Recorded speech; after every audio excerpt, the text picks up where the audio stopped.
remember a 76-year-old man we're managing for depression who presented to the mental health and behavioral clinic and broke down in tears as soon as the consultant asked him if he had this sense of fulfillment. And one thing he said that was striking for me and which I took as a learning curve was that if you could turn back the hands of time, he would have been more involved in people's lives and would have served God much more instead of chasing after wealth or making it a god.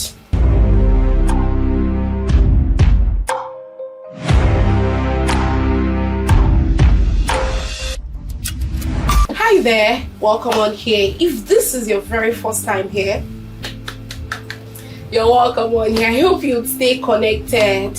So I think I should just introduce myself. So yeah, I'm Gloria Wole. I'm a Christian with my faith influencing other spheres I'm privileged to occupy. I'm also a medical doctor with interest in holistic health.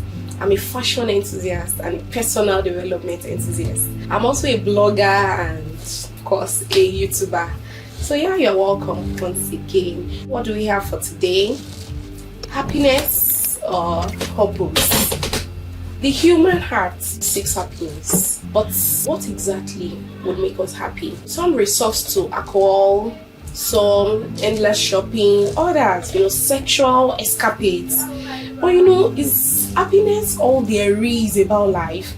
Is happiness truly the ultimate goal? Now, I remember a 76-year-old man we're managing for depression who presented to the mental health and behavioral clinic and broke down in tears as soon as the consultant asked him if he had this sense of fulfillment. And one thing he said that was striking for me and which I took as a learning curve was that if you could turn back the hands of time, he would have been more involved in people's lives and would have served God much more instead of chasing after wealth or making it a god.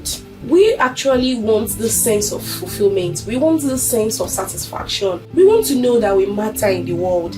We want that we have a place in the world and that our lives are being lived on purpose. But do the things we do on daily basis count for this or just for immediate splurge of happiness? When we pursue purpose instead of just happiness, we are actually more likely to find satisfaction and actually experience that happiness that we desire in our daily lives instead of placing happiness ahead, which might actually lead to inhumane or irresponsible actions. So let's just start by agreeing that we are here for a reason.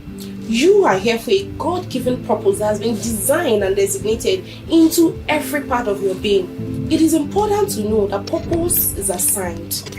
It's not selected. Otherwise, we'd call it a choice or choosing. Given this, your purpose is a gift to receive. Rather than a masterpiece you have to work hard to create. This way, you're not striving to create anything, but you're just simply trying to be who you've been and who you truly are. You're not trying to conjure something based off people's opinions or ideas, but you're simply just listening to the voice of God. The most foundational part of our calling and purpose as Christians, is to follow Christ and base our lives on His teachings. We are to be the presence of Christ in the world. We are to glorify God. This is our primary purpose and which has been the chief purpose of man before the fall. The secondary purpose, which is now personalized and based on your personality, your strengths, interests, and opportunities. One irony is that, while chasing your desires and building upon your natural talents, we need to acknowledge that a calling or a purpose would go against our natural brain. In a moment, it might not be what we naturally like or what we want to do. Jonah didn't want to go to Nineveh, but God wanted him to. The houseboy in the movie Abattoir was first incarcerated and later killed. Moses was called to be God's mouthpiece on earth, but he was unable to speak clearly. He didn't desire that role, but he knew the role was from God.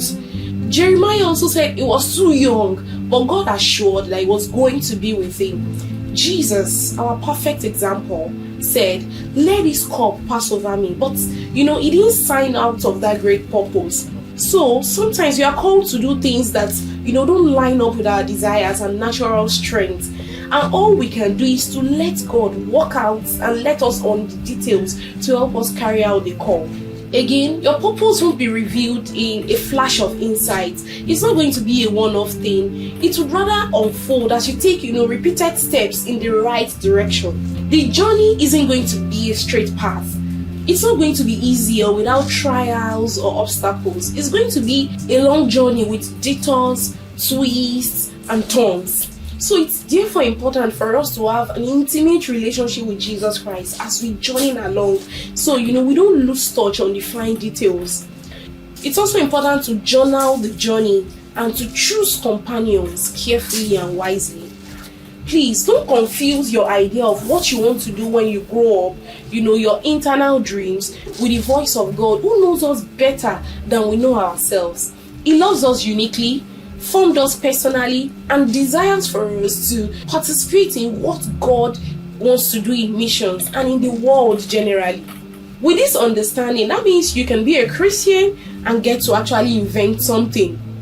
Bezalel and Aholiab were Israelites who were skilled in artistic things and construction like no other. That means you can be a Christian and have the promptings to go into research and actually maybe discover the cure to HIV/AIDS. The foundational purpose is for us to have this blossoming relationship with Christ, bringing glory to His name, so that the relevance we obtain on earth should also point people to God.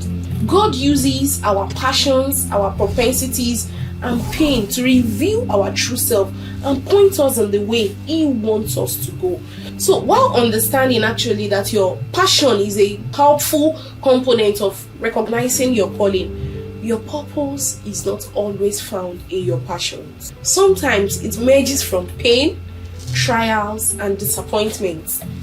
It might be hard, but it is through the deepest sufferings that God actually teaches the expert lessons. Suffering is never for nothing. Pay attention to it. Another mistake that we make is that we compare our everyday lives to a fantasy future. While that can spur us into action, it might also bring discontentment. You can grow restless because you are not at peace with being who you are and where you are. It's important to start engaging your purpose in the here and now. The present, actually has some truths you can build on. Your purpose is the big P that all the other P's point to. So what are the other P's? Your passion, your propensities, your pain, the people around you, the place where you are, and the present times. So living authentically is also a component to your calling, because it means you are bringing your truest self, how God has made you and who is shaping you into, not just what you or another person, another human has cooked to be the best for you. So discovering your purpose might actually need guidance from others. You actually don't need to go on the journey alone. No, don't place that pressure on yourself. Understanding and living by one's purpose, gives peace for today and hope for the future. Purpose brings happiness. Happiness doesn't necessarily translate to purpose. Purpose should come with that desire to contribute to something beyond the self. Listen to God's gentle voice as He leads you along. So if this has inspired or blessed you in any way, please do not hesitate to share this with some others.